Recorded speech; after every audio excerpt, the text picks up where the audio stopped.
স্বাগত দীপ্ত সংবাদে, আপনাদের সঙ্গে আছি আমি নাদিনা জাহান। ফরিদপুরের বঙ্গবন্ধু শেখ মুজিব মেডিকেল কলেজ হাসপাতালে অগ্নিকাণ্ডের ঘটনা ঘটেছে। সকাল 8:30টার দিকে হাসপাতালটির দ্বিতীয় তলায় স্টোর রুমে আগুনের সূত্রপাত হয়। এ সময় আগুন দ্রুত ছড়িয়ে পড়ে এবং ধোঁয়ায় আশপাশ অন্ধকার হয়ে যায়। আগুন নিয়ন্ত্রণে ফায়ার সার্ভিসের 4টি দল অংশ নেয়। ফরিদপুর ফায়ার সার্ভিসের সহকারী পরিচালক মোহাম্মদ আসাদুজ্জামান জানান, ঘটনাস্থলে পৌঁছে 20 মিনিটের মধ্যে আগুন নিয়ন্ত্রণে আনা হয়। তবে ক্ষয়ক্ষতির পরিমাণ প্রাথমিকভাবে নির্ধারণ করা যায়নি। স্টোর রুমটিতে হাসপাতালের ওষুধপত্র, যন্ত্রপাতি, ফ্রিজ সহ নানা সরঞ্জাম ছিল।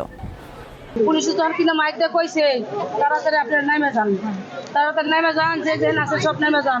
তখন আমার বুঝলে আমার রাতে রুগী হয়েছে, আমার মেয়ে আইছে অপারেশন করছে।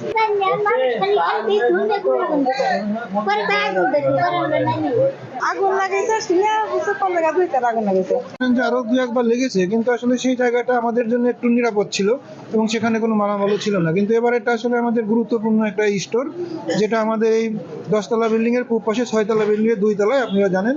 ওখানে আর স্টোর যেহেতু, সেটা এখানে আসলে বেশ প্রোটেকশনের জন্য তালা দেওয়া থাকে এবং আপনারা দেখছেন যে ঘটনার সময় ফায়ার সার্ভিস দ্রুততার সাথে সেই তালাগুলো ভেঙেছে।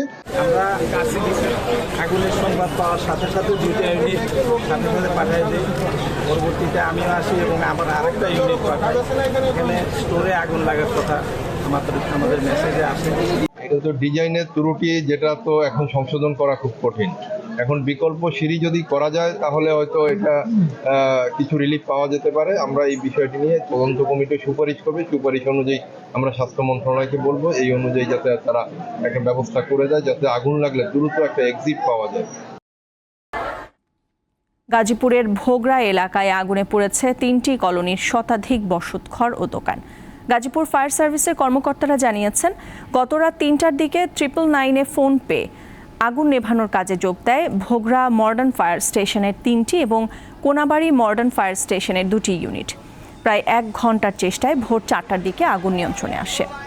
ফায়ার সার্ভিস কর্মীদের ধারণা, বৈদ্যুতিক গোলযোগ থেকে আগুনের সূত্রপাত। অগ্নিকাণ্ডে 3টি কলোনির বসতঘর ও দোকানপাট পুড়ে গেছে, তবে কেউ হতাহত হননি।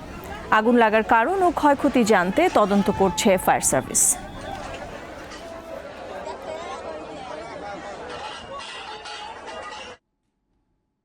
পটুয়াখালীর পায়রা বন্দরের প্রথম টার্মিনালের জেটিতে পরীক্ষামূলকভাবে ভিড়েছে পানামার পতাকাবাহী জেন নামের একটি মাদার ভ্যাসেল। বুধবার বন্দরের নবনির্মিত জেটিতে 24,000 মেট্রিক টন লাইমস্টোন নিয়ে এ জাহাজটি নোঙর করে। এটি বন্দরের জন্য একটি মাইল ফলক বলে মনে করছে কর্তৃপক্ষ। প্রথমবারের মতো বন্দরের নিজস্ব টার্মিনালের নিজস্ব জেটিতে জাহাজ নোঙর করায় অনেকটা উচ্ছ্বসিত বন্দরের কর্মকর্তা কর্মচারীরা। এর আগে গত 10 মে জাহাজটি দুবাইয়ের ফৌজিয়া বন্দর থেকে 50,500 মেট্রিক টন লাইমস্টোন নিয়ে পায়রার আউটারে এসে পৌঁছায়। আউটারে 26,500 মেট্রিক টন লাইমস্টোন লাইটারের মাধ্যমে খালাস করা হয়। 200 মিটার দৈর্ঘ্যের এ জাহাজটির প্রস্থ 33 মিটার। এবার দেশের বাইরের খবর। ফিলিস্তিনের গাজার রাফায় এলাকায় লড়াইয়ে এক ইসরায়েলি সেনা নিহত হয়েছে। স্থানীয় সময় বুধবার দেশটির সামরিক বাহিনী জানায়, মঙ্গলবার ওই সেনা নিহত হন। গত সপ্তাহে গাজার সর্বদক্ষিণের ওই এলাকায় শুরু করা হয় স্থল অভিযান। সেই অভিযানে এই প্রথম কোনো ইসরায়েলি সেনা নিহত হলো। নিহত ওই সেনার নাম সার্জেন্ট আইরা ইয়ার জিসপান। গত 7 অক্টোবর ইসরায়েলে ফিলিস্তিনি সংগঠন হামাসের হামলার যুদ্ধ ঘোষণা করেন দেশটির প্রধানমন্ত্রী বেনিয়ামিন নেতানিয়াহু। কিছুদিন পরই গাজা স্থল অভিযান শুরু করে ইসরায়েলি বাহিনী। এই স্থল অভিযানে এ নিয়ে 273 জন ইসরায়েলি সেনা নিহত হয়েছে, আর ফিলিস্তিনি নিহত হয়েছে 35,000-এর বেশি। গাজার রাফায় তীব্র হামলা চালাচ্ছে ইসরায়েলি সেনাবাহিনী। এরই মধ্যে খান ইউনিসে আয়োজন করা হয়েছে গণবিয়ের। অস্থায়ী ক্যাম্পেই জীবন শুরু করেছেন নতুন দম্পতিরা। চারপাশে শুধু প্রিয়জন হারানোর সংবাদ, কান্না, আহাজারিতে বাতাস ভারী হয়ে আছে গাজার। কিন্তু এরই মাঝে সামান্য স্বস্তি খুঁজে নিতে সম্প্রতি গাজার এক ক্যাম্পে আয়োজন করা হয় গণবিয়ের। গাজার দক্ষিণের শরণার্থী শিবির খান ইউনিসে গাঁটছড়া বাঁধে 5 জোড়া তরুণ তরুণী। অনেকদিন পর ক্যাম্পে সবাই হাসছে, আনন্দ করছে, এজন্যই এই আয়োজন। গাজাবাসী ভুলেই গেছে বেঁচে থাকা কি। আজকের আয়োজন শুধু এই দম্পতিদেরই নয়, ছোট বড় সবাইকে আনন্দ দিয়েছে। 3 মাস আগে ইসরায়েলের বিমান হামলায় পা হারিয়েছেন সাইদ মোহাম্মদ। এবার স্ত্রীকে নিয়ে নতুন করে জীবন গোছাতে চান তিনি। আমি রাফাতে থাকতাম, আমার পুরো বাড়ি বোমা হামলায় ধ্বংস হয়ে গেছে, সবাইকে হারিয়েছি। এখন স্ত্রীকে নিয়ে নতুন করে ঘর বাঁধতে চাই। যুদ্ধের আগে আমার বাগদান হয়, কতদিন বাঁচতে পারবো জানি না, তাই যে কয়দিন আছি স্ত্রীকে নিয়ে একসাথে থাকতে চাই। হামাস নির্মূলে টানা 8 মাস ধরে গাজায় অভিযান চালাচ্ছে ইসরায়েল।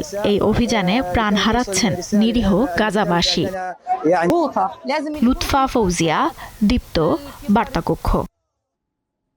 খেলার খবর। টি-20 বিশ্বকাপ নবম আসরে অংশ নিতে যুক্তরাষ্ট্রের উদ্দেশ্যে ঢাকা ছেড়েছে বাংলাদেশ জাতীয় ক্রিকেট দল। গত রাত 1:40 দেশ ছাড়েন নাজমুল শান্তর দল। এবারের টি-20 বিশ্বকাপে ডি গ্রুপে থাকা টাইগারদের প্রতিপক্ষরা হল শ্রীলঙ্কা, সাউথ আফ্রিকা, নেদারল্যান্ডস এবং নেপাল। আগামী 8 জুন লঙ্কানদের বিপক্ষে ম্যাচ দিয়ে বিশ্বকাপ মিশন শুরু করবে চান্ডিকা হাথুরে সিংহের শিষ্যরা। বিশ্ব আসরের মূল পর্বে খেলতে নামার আগে 1 জুন নিউ ইয়র্কে ভারতের বিপক্ষে প্রস্তুতি ম্যাচ খেলবে বাংলাদেশ। বিশ্বকাপ শুরুর আগে যুক্তরাষ্ট্রের বিপক্ষে 3 ম্যাচের টি-20 সিরিজ খেলবে টাইগাররা। প্রথমটি হবে আগামী 21 মে। বাকি 2টি ম্যাচ হবে 23 এবং 25 মে। টেক্সাসের হিউস্টনের প্রেরি ভিউতে সবগুলো ম্যাচ শুরু হবে ঢাকার সময় রাত 9টায়। আগামী 31 মে এবং 3 জুন 2টি প্রীতি ম্যাচের জন্য 21 সদস্যের দল ঘোষণা করেছে আর্জেন্টিনা নারী ফুটবল দল। আগামী 31 মে এবং 3 জুন কোস্টারিকার বিপক্ষে লড়বে আলবিসেলেস্তে নারী দল। সেই 2 ম্যাচের জন্য প্রথম ম্যাচটি অনুষ্ঠিত হবে সিউদাদ ডি বুয়েন্স আইরেসের স্টেডিয়ামে। স্থানীয় সময় রাত 8:10 শুরু হবে ম্যাচটি। একই সময় দ্বিতীয় ম্যাচটি অনুষ্ঠিত হবে সিউদাদ দে ভিসেন্টে লোপেজ স্টেডিয়ামে। ম্যাচ 2টি সরাসরি সম্প্রচার করবে ডিরেক্টিভ স্পোর্টস। নারী ফুটবল র্যাঙ্কিংয়ে আর্জেন্টিনা রয়েছে 33তম স্থানে, যেখানে কোস্টারিকার অবস্থান 44 নম্বরে।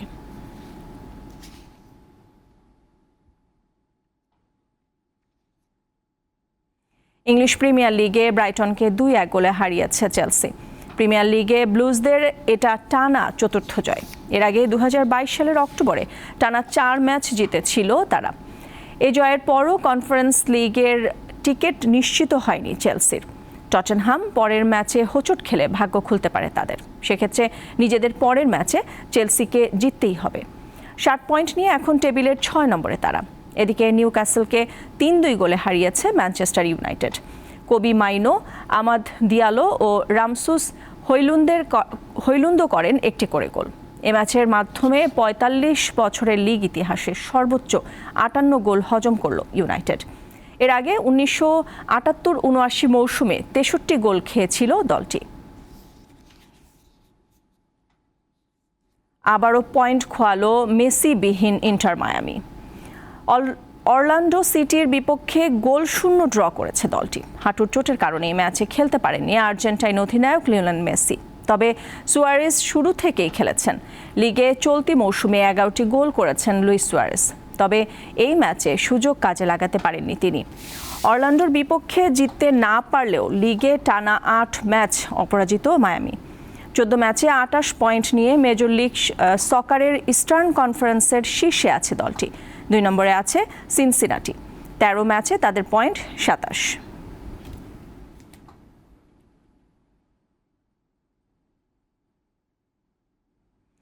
যুদ্ধবিধ্বস্ত ইয়েমেনে চলছে আম উৎসব। ভাতৃঘাতে সহিংসতা উপেক্ষা করে রাজধানীর একটি পার্কে 5 দিনের এই আয়োজন দেখতে ভিড় করছেন সাধারণ মানুষ। দীর্ঘদিন ধরে গৃহযুদ্ধে বিপর্যস্ত ইয়েমেন, তারপরও থেমে থাকছে না নাগরিকদের জীবন। এরই ধারাবাহিকতায় এবার আয়োজন করা হয়েছে আম উৎসব। রাজধানী সানার আল সাবিন পার্কে প্রথমবারের মতো এই আয়োজন করা হয়। স্টলে স্টলে পসরা সাজিয়ে বসেছেন ব্যবসায়ীরা। নানা জাত আর রঙের আম দেখতে ভিড় করছেন অসংখ্য দর্শনার্থী। আম উৎপাদনের সঙ্গে জড়িত কয়েকটি প্রতিষ্ঠানও স্টল দিয়েছে। আয়োজকরা জানান ইয়েমেনের এই ফল অন্যান্য দেশেও পৌঁছে দিতে চান তারা। এই আয়োজন ইয়েমেনকে তুলে ধরেছে। উৎসবটি করতে পেরে আমরা খুবই আনন্দিত। আমরা কৃষকদের উৎসাহিত করি, তারা কষ্ট করে ফল উৎপাদন করে। ইয়েমেনি জনগণের জন্য গর্বের উৎসব এটি। উৎসবের লক্ষ্য ফলগুলোকে পরিচিত করা, বিশ্বজুড়ে নতুন বাজার সৃষ্টি ও একটি আম প্রক্রিয়াকরণ প্ল্যান্ট স্থাপন করা। আমাদের পণ্যগুলি উচ্চমানের ও রোগবালাই মুক্ত।